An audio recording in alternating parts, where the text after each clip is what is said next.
I will be going to solve these numerical ability problems na naipost ko na kanina.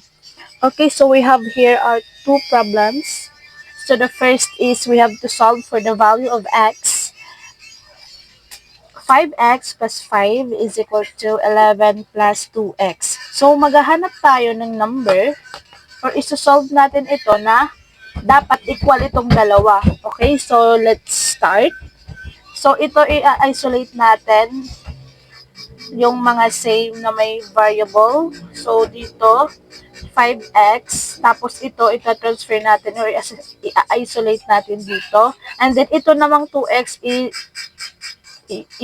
sasubtract natin sa 5x. Since pang-add itong positive itong 2x, pag i-transfer natin, magiging negative 2x is equal to, copy lang the 11, din itong 5 na in-isolate natin, since pang-add siya dyan, magiging subtract na siya. Okay, let's proceed. So 5x minus 2x is equal to 3x equals 11 minus 5 is 6. So, para x na lang yung matira, let's divide both sides by 3. So, divided by 3, divided by 3. So, let's cancel it out. So, yung matitira na lang x, 6 divided by 3 is 2. So, yung answer dito is letter B. So, yun na agad yung sagot. So, dapat alam nyo lang kung paano siya isolve. So, next. We are looking for the value of y or solve for y. Negative 12y is equal to 108. So, ito guys, tip lang. Kapag, di ba, pag we multiply negative and positive, yung sagot dyan is negative.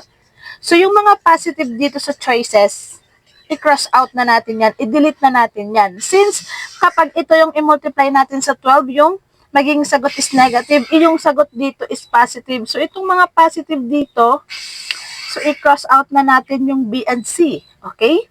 So, maghahanap na lang tayo ng i-multiply natin sa 12 na yung sagot niya is 108. So, negative 12 times, ito muna, negative 9, 12. Negative 12 times negative 9. So, 18, 10. So, 108. So, ito na agad yung sagot natin. So, wag na tayong lumayo pa. So, yun lang guys. Kaya nyo siyang isolve ng 1 minute or less. Kapag alam nyo lang yung mga technique kung paano siya isolve. So, yun lang guys. Thank you for watching. Please don't forget to share this video, like, and follow for more videos.